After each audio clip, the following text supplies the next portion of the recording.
Hey, Blythe, how are you? I'm good. Hi, Jen. Thanks for having Yeah, me. thanks for being here. So, for those of you who are watching, my name is Jen Grace. I'm the founder and CEO of Publisher Purpose, and I'm here for another book launch conversation. And today, I get the joy of talking to Blythe Landry, who is now an author of the book called Trauma Intelligence. So, just quick, how are you feeling on because it's like you're in like launch mode right now. How are you feeling? I'm feeling really excited and supported and enthusiastic about helping as many people as I possibly can. Mm. I want to add a little caveat to the title because the second half of the title is The Art of Helping in a World Filled with Pain. And my goal really is to help as many people as possible in a non professional way, support those they care about and love most. And so that gets me excited. There's definitely like nerves about putting yourself out there for sure. But the enthusiasm far outweighs that. Definitely. Yeah. And Mhm. so, like, what was your or what is your background that led you to writing this book to begin with? So I've been a psychotherapist and coach for 20 years. I've worked in the fields of trauma, grief, and addictions for that time. And, one of the things that I notice is that we're not taught as a society how to cope with pain. Right? We're taught how to maybe cope with physical pain a little bit, but not emotional pain. And so, as a person who has helped hundreds of people around the world cope with and move beyond their vices, their past hurts, their vestigial pain. It really inspired me to recognize that while one-on-one work is very important, I think what I notice in the work with my clients is that they don't have a community of support often around them. Mm. So, in the interest of doing this book, I want to help people have the opportunity to have tools in a non professional way to be more supportive. So, this work one on one and in organizations and groups has really inspired me to help inspire a larger Mm. audience of people to make a difference in the world. You don't have to be a professional to be a good person. That is a quote. You should put that somewhere. Put that on a social media card. I will. So, okay, so I obviously we've worked together on this book, so I have the inside knowledge of all of the moving pieces and parts. But so what you were just saying, you're kind of drawing a little bit of a line between people who are professionals and people who are individuals who need this type of support. So your book kind of it can cater to both of those Yeah. types of people. But who is that primary person that you are hoping picks this book up and gains that awareness of trauma intelligence? Absolutely. So it's really a twofold thing, right? In terms of the individual, I want any person of any background to be able to pick this book up and to go, I have suffered, or someone I know has suffered, or the people around me are suffering. I'm gaining a further understanding of the different types of trauma, as well as accommodations for those in my life that I come across on a regular basis, or as ways that I can ask others to help accommodate me. Right. So, in terms of the individual, it really is for anyone and everyone who wants to understand trauma in a way that's not scary or overly academic or jarring, Mm. and in a way that's really practical. Because let's face it, trauma is practical at this point. The response to it is not as innovative as it should be in our society.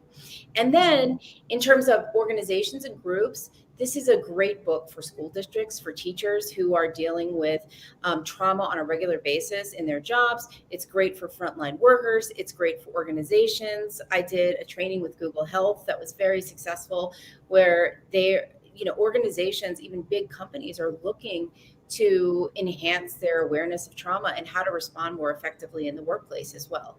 So those organizations would really benefit as well as the individual. And to piggyback on what you said about professionals, there are a lot of people working in the health fields that aren't educated on emotional trauma.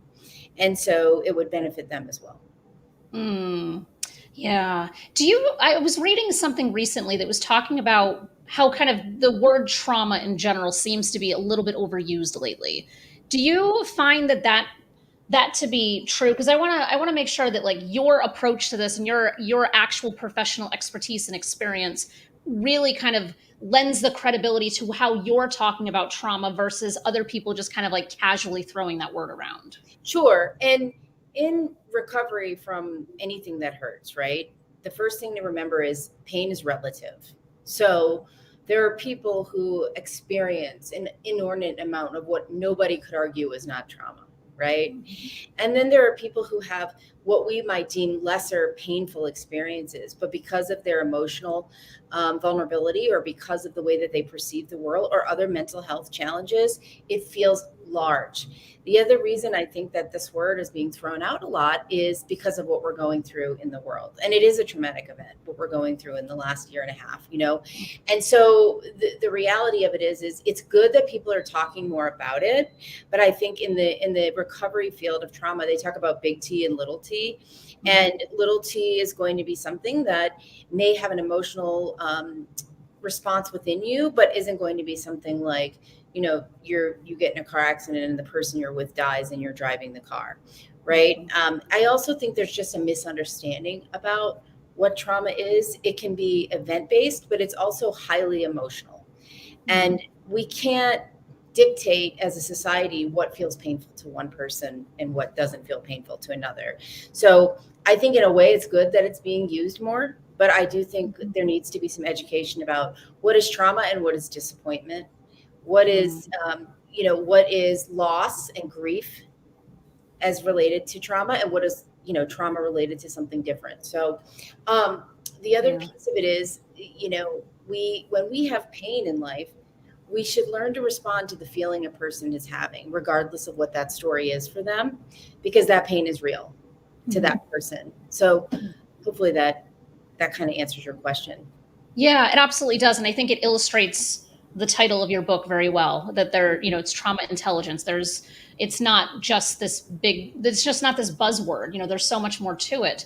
And so I'm curious, when you were writing the book, how did you kind of approach formalizing the way that you were going to teach people around this? Because obviously it's based on your 2 decades of experience working with people, but sometimes that's not always easy to translate to, here's my practical experience with Yeah. somebody. Oh, now I have to figure out how to write about this.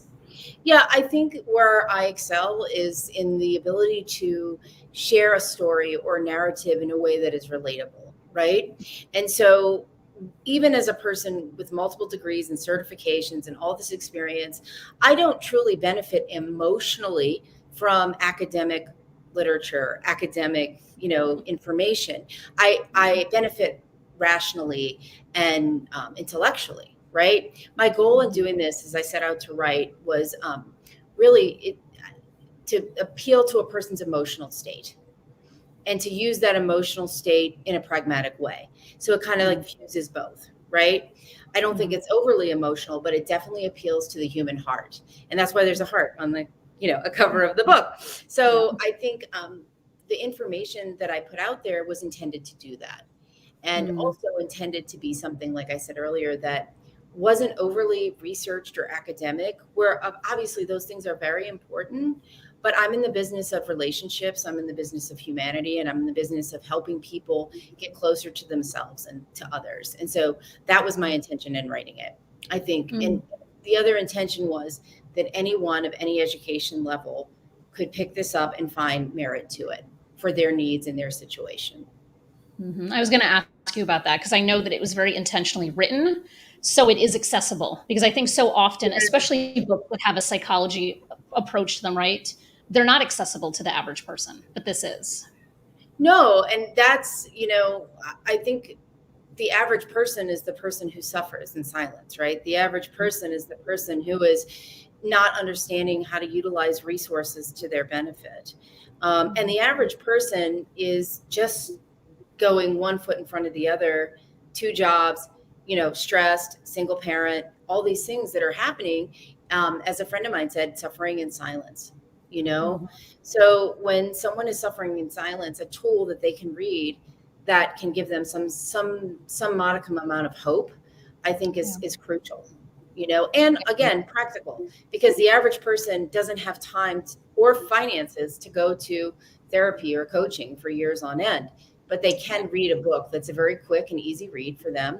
It's not easy to read emotionally, but I think it's like we said, anybody can relate to it, no matter what their socioeconomic status or education level is. And that's was really important to me. Yeah. And you know what I and this is like a beautiful segue to something that I wanted to ask you about anyway, is that in so many cases, actual professional mental health support is inaccessible to people based on just economic barriers Oh, on their own. totally. And Yeah. so, yeah, go ahead. No, go. What were you going to say? Ask me the question. Sorry. So I was going to say, because of that, so many people don't actually get the help that they need. And so your book is just a beautiful entry point for someone to start to get that support. But on top of it, I want you to speak to the book club that you're doing too, because I feel like that is going to add a whole other element of additional support for people who don't necessarily have access to a mental health professional like yourself. Absolutely. And I'm super excited about this book club. So, yes, so it's going to be on Clubhouse. And what we're going to do is and one of the things I like about Clubhouse is that it's fairly anonymous, right? So you can be present and you can have your physical picture on there, and you can engage in conversation, or you can just stand by and listen, because let's face it, a lot of trauma is fear of being seen, a fear of being vulnerable, right? And the other thing I like about it is it's going to give us an opportunity to have not only important conversations. Okay, so I have this book, how do I apply this? That's really important to me as a human being and as a professional. I am like probably mirroring the book, I am equal parts emotional and pragmatic. And so I don't think giving information without an opportunity for people who want to learn, what if I have this situation? How would you recommend applying it here? If I have this situation, how do I apply it here? And so they're going to have a chance in this book club to ask me like directly about situations that may be important to them. We're also going to go through different aspects of the book. Workplace trauma is in the book. That's something that we don't talk about a lot. Ambiguous trauma is in the book, and that is something that we really, really don't talk about a lot. The pain of someone changing before your eyes and having no control over a situation that's an ongoing hurt. It's not just a one-time event. So I think, and I've also already started to look for some guests who are going to be guests with my co-host, Jendi, and myself. And then we'll have guests who will be talking about things like losing someone to suicide, having medical crises. There's a part about medical trauma in the book, caregiver trauma. So it's going to be an opportunity for people to really engage in a safe way and to have that free space, which isn't going to be a therapy space. It's going to be a conversational space. So that's going to be important. Yeah. Oh, that's so good. And and I think sometimes for people, especially on the early road of recovery, right? They're like, even just having those conversations or being exposed to conversations, even if you're not an active participant, can be part of those light bulb moments for somebody to start figuring out how they're going to heal themselves. So I love the whole concept of this. Yeah, I'm really excited about it. And I think I'm most excited about it because I want this to make a difference. That is my real purpose. I mean, whether I I love talking. I love sharing ideas. I mean, who doesn't like talking about their own thoughts, right? But I think what really will jazz me up and make me thrilled inside is to see that anyone and everyone can take this and go, oh, maybe I'll try this different with my employee. Maybe I'll try this different with my partner. Maybe I'll try this differently with my neighbor, or friend that is struggling. Maybe I'll try this differently and ask for help for myself in a way that's specific. One of the things that's really, really difficult when we have trauma is a lot of us want people to read our minds. So I want people to take this book not only as a way to help others, but also to go like, oh, I'm actually doing this. And how can I go to the people I feel safe with and go, you know what, I noticed this about myself. Would you be open to trying one of these accommodations with me and seeing how it helps? Yeah. And then there's another opportunity in the book. There's like question and answers. So you have journaling opportunities as part of it as well. So good. So good. So good. Obviously I'm biased, but so good. So you, on Clubhouse, you are Blythe Coach. correct? Yes, Blythe Coach on Clubhouse, and on Instagram, I'm Blythe Landry Coach. Perfect. And But then, Clubhouse is important right now. So yeah, that's what I was going to say. Mm-hmm. if you add me as Blythe Coach on Clubhouse, I'm going to be happy to invite you to the group for the book club, which starts November 4th. Mm-hmm. Oh, so exciting. And so can you give a little more details on so it starts November 4th. What time is it? How long is it going to run? Like all of the details. So it's going to start at 6 p.m. Mountain, so 7 p.m. Central on November 4th. It'll be an hour, and it's going to be regularly every week, for as long as we want it to go. And I think, I know that I've heard from numerous people so far out of the country that want to be part of it, and that may not be a good time for them. So I just want to say that we will be adding an extra, morning time, depending on how this goes and evolves. Mm-hmm. That's great. And so I don't want to make an assumption here, but if someone cannot make that first one on November 4th, they are welcome to join at whatever period in time they can. Yes, this is going to be an open book club because the topic's going to be different every week. Mm-hmm. Mm-hmm. Yeah. I'm excited about it. I feel like I nerd out on just trauma related topics in general. I'm always consuming. So I'm excited personally about the book club. So I think it's I'm excited to have you. I'm going to have you as a guest. Oh, yes, let's do it. Yeah. No, can I ask you, Jen, what about that topic makes you so intrigued? I think kind of to your subtitle is that the world is so filled with pain. And I think the more self-aware we can be and the more compassionate and empathetic we can be toward others, Mm-hmm. the easier life can flow around us rather than everything having to be so difficult. So I'm just fascinated about trauma in general, having experienced my own whole litany of things, which I write about in my own book. But, and I think that people like you who are out there serving people and helping people heal their wounds are one of the most important kind of professions that exist right now. And I think so often it's very underappreciated at the same time.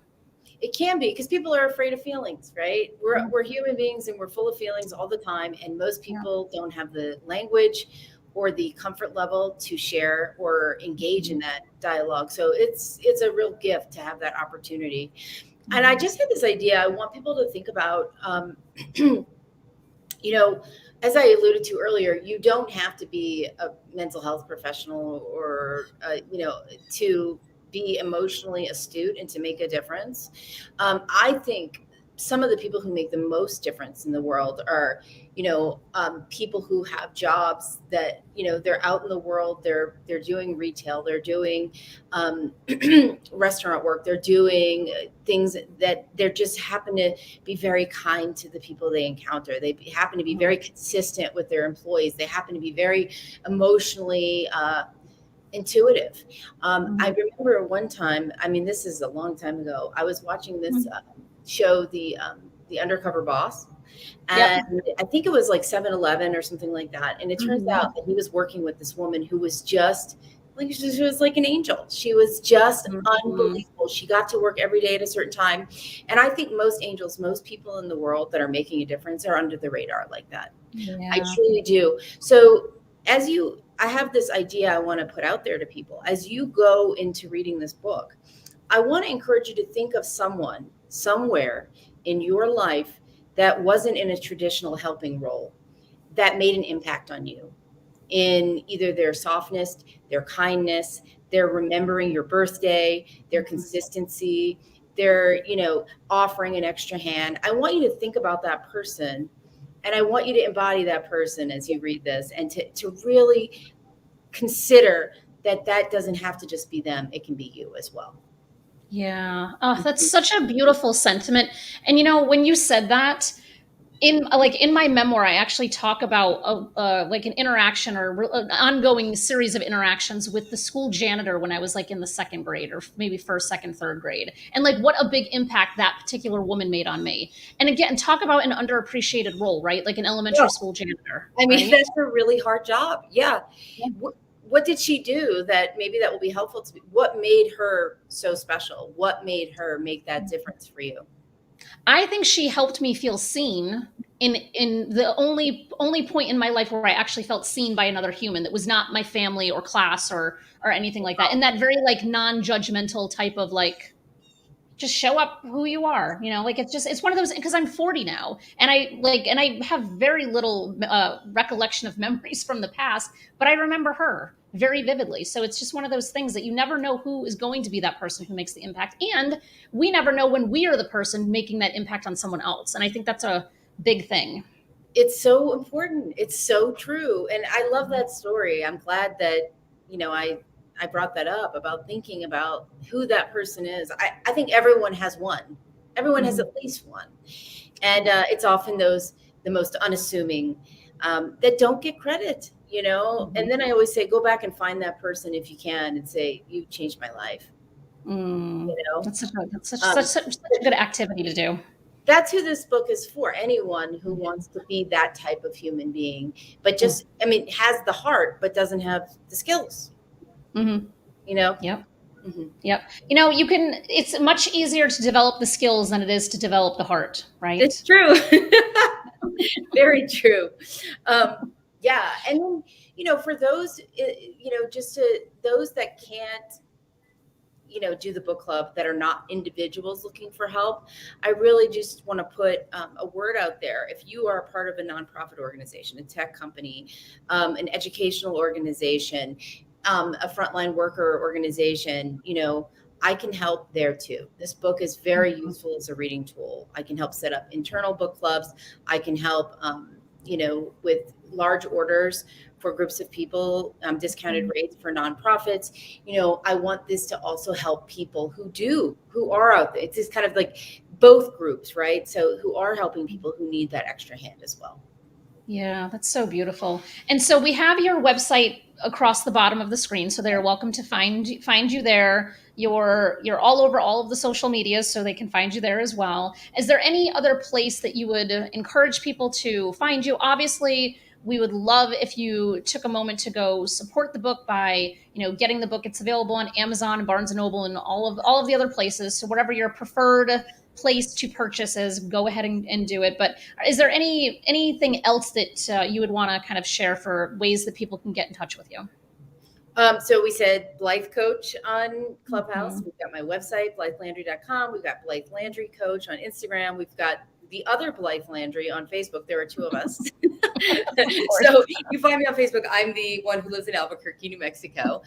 And yes, should I mention the special on the 20th for, Please. Yes, please. so, Jen and I were talking before. We know that not everybody is in a financial space to afford, the full price. So we're going to have a special from 12 to 2 Central Time on the 20th of October, where you can actually hop on Amazon and get the Kindle version of the book for $2.95. The plug is, you have to do it between 12 and 2 on October 20th Central Mhm. Time. So mark your calendars and log in and get that ebook for $2.95 at that time. Yeah, it's so good because again, your book is written in an accessible way, and now there's at least an opportunity for people to go and access it also at an accessible price. So I think that's fantastic and very Yeah. generous of you. And if you Yeah. order through my website, for those of you who do want the actual book, you're actually going to get a letter from me. If you order it for someone else, you can tell me who that is, and I will write a letter or a note for them. It will be signed by me. And so you'll have one of the original signed copies of the book. Yes, that is my dream. All of my dreams always is getting the signed copies, which are all on my shelf over here, and they wrap around my office. So there's nothing Thanks. better than a signed copy from the author book, in my opinion. It's yes, and I do want to also say that working with your publishing, agency has been great. So if you are out there and you're thinking of writing a book that has a purpose-driven mission, right? I encourage you to reach out to Jen as well. And it's been a huge help and support. Thank you. That is very kind of you, and that was not a paid promotion. Yeah, no, Uh, it wasn't actually. I don't say those uh, things. I don't mean them. So. yeah. I know, I know. It has been so beautiful working with you. And like I said, if you are interested in the book, go ahead, either go to Blythe's website, go to Amazon, go to Barnes and Noble, go wherever you want to go. But please support this cause. And I very much look forward to kind of touching base with you at whatever point in the future and learning how all the things go. And so also the book club. So get on Clubhouse and follow Blythe there, because that is going to be really magical in my opinion. Definitely. Blythe Coach. And you don't have to wait till the 4th. People are streaming in now, so it'll be fun. Perfect. Yeah. So good. Thank you for your time today. This has been lovely. I really appreciate it. Thank you so much, Jen.